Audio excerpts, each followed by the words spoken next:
What's going on, guys? So we have another fun review today, and out of all the cars, like 3 cars I've done and actually reviewed, today we are going to be doing my own personal car, which is my daily driver, my 2007 Civic Si, which honestly has been one of the most reliable dailies that I've ever owned, and it is right here. It's a good looking car. The sun's right in my eyes right now. It's a freaking good looking car. We're gonna do a little walk around. It's gonna be a short review, guys, because I've had like 8 Civics. This is my second Civic Si, and I'm just gonna basically go why I thought this was one of the best dailies, why I still think this is one of the best dailies you can honestly own for the price. So let's get right into it.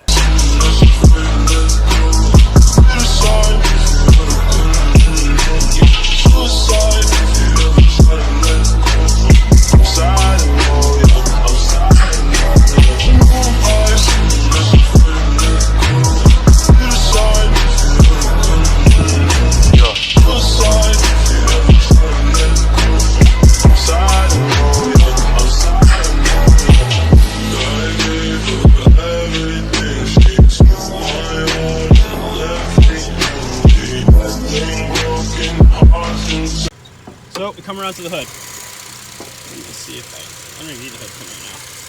So what is done to the car? It has a Ingrold motor mount, I believe, the last one I put on. I'm not sure what brand this is, honestly, but I know it's a stage 2. Helps a lot with wheel hop. It has the J35 Ace throttle body.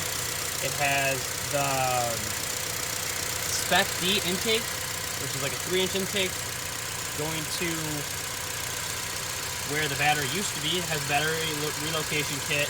The car also has a Skunk 2 downpipe to an NVIDIA Q300 catback, which sounds phenomenal underneath a little load. So that's essentially all that's done to the car.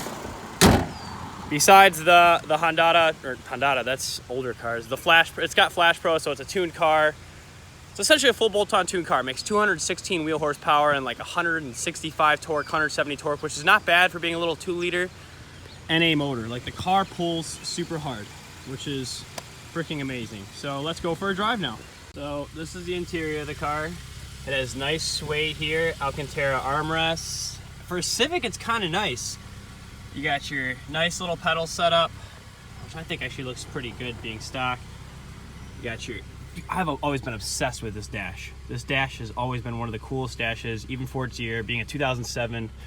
Does not have Bluetooth. It is not one of the cars that has Bluetooth yet, not until 2012, but has an aux port. The dash is huge. Like, it's ginormous. It's like a spaceship.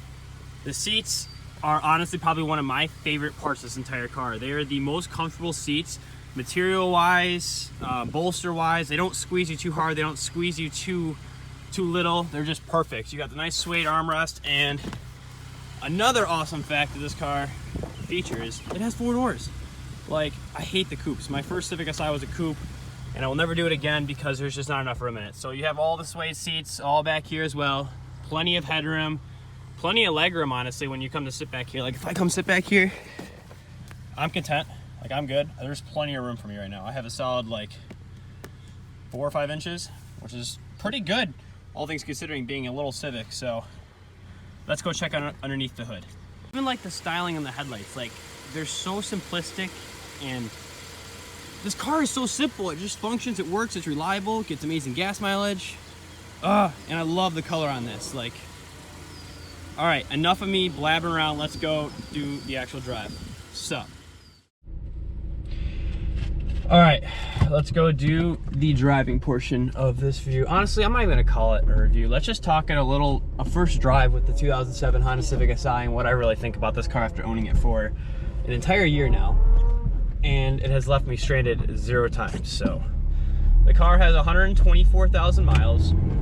And like I was stating earlier, it's a full bolt-on car. It has the J35 throttle body. It has the NVIDIA Q300 catback exhaust, has a Skunk 2 downpipe. It's like the perfect combo. I don't know if you can hear in here, but there's 0 drone. It's not too loud, but when you get on it, there's just enough exhaust to let you know that it's there. It's making an appearance. Like, you can hear a little bit of a rumble. Not a super rumble, but like a Honda rumble. But it drives like a stock car. It handles pretty damn well. It feels well balanced, I guess you could say.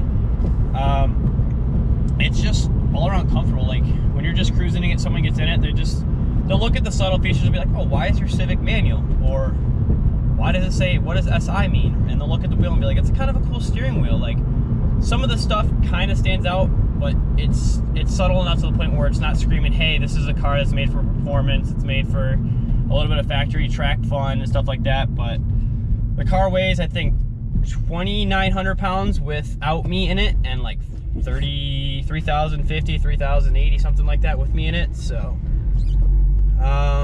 what else? The VTEC on the 8th gen Civic SIs is honestly one of the hardest crossovering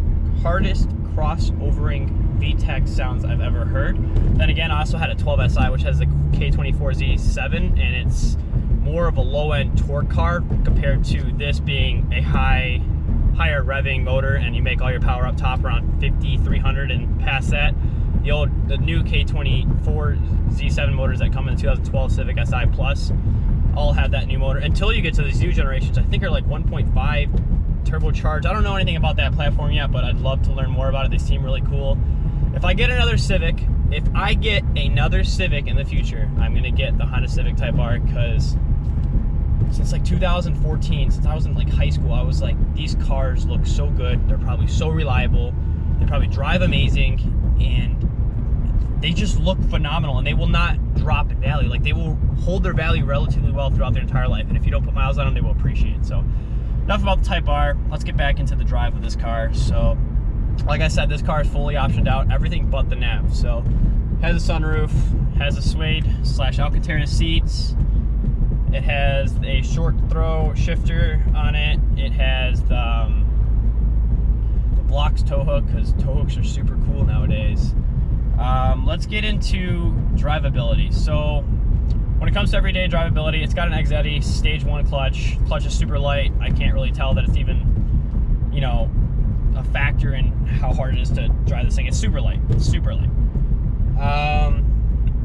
When it comes to having 5 people in this car and you go to get on it, this car does pretty well, all things considering how much weight is in the car. This car really does well when there's less weight in it, though, like most cars do. But this car, the Civic Si, makes a huge difference when there's little to no weight. So let's go give her a couple rips, should we?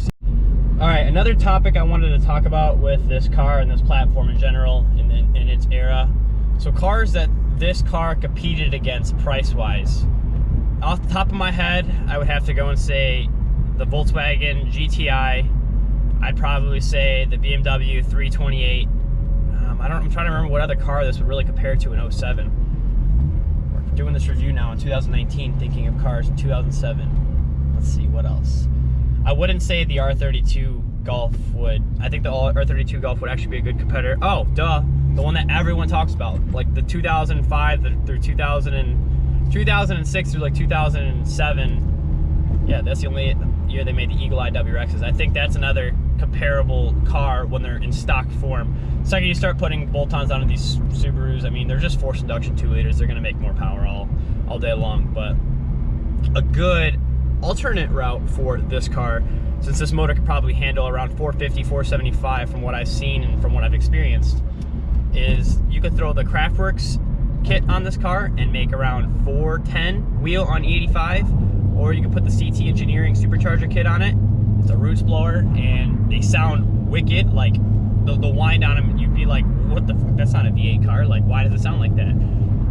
So there's a couple different options you can go. Even people do like a little 75.9 nitrous, and that really wakes these motors up, and they can handle it. They can handle it all day long. But I'm trying to find what kind of car this really compares to. I mean, it's a quick car. It'll do like a 13.6 quarter mile, like 100 miles an hour, something like that if you're lucky. I did a 13.5 at 101, which was insane. All the seats were pulled out. I need to find that video so I can post it. But this car can be made quick for cheap, and it is very reliable when it comes to the transmission. They have the complaints about this third gear pop out. I have 125,000 miles on it. I've driven it relatively hard here and there, and I haven't had any problems in the transmission, any problems with the clutch, any idling problems, any motor, nothing, literally nothing. And I beat on it. I'll take it to 9,000 RPM, and I just enjoy the car all around. So But yeah, in its price point when it was new, it was between like $18,000 and $22,000, and it really did shine for what you were getting bang for buck wise. But enough about this rambling. Let's go do a couple of pools, and then pools, P-O-O-L-S. That would be the thing you go swimming in. P-U-L-L-S is the thing I'd be doing on this road right now. So let's go do it. All right, we're gonna go for a little dig and see how much, or if any, wheel spin we get right here. So second this drag strip light turns green, we're gonna let her rip.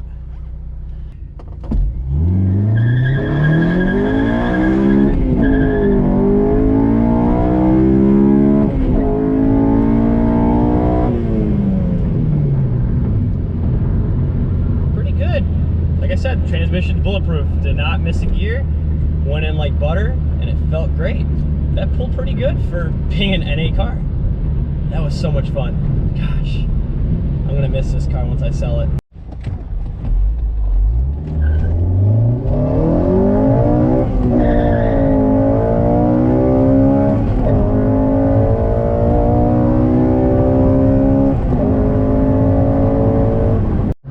Let you guys hear a little bit of this VTEC on the highway.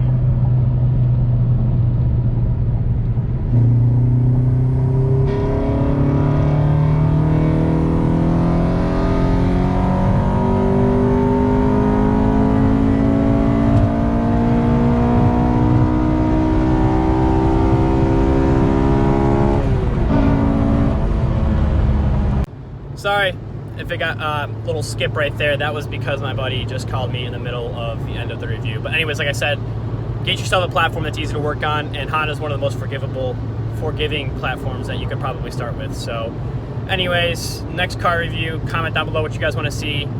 These are so much fun. I'm really starting to enjoy them, regardless of how good I am at them. It's the experience, driving up the cars, experiencing new cars. Let's see how many more cars I can drive before the age of 25. So let's do it. We're at 4 right now, 5 right now. So like, subscribe, comment if you decide. Hell, share if you want. So anyways, we're out. We will talk to you next time.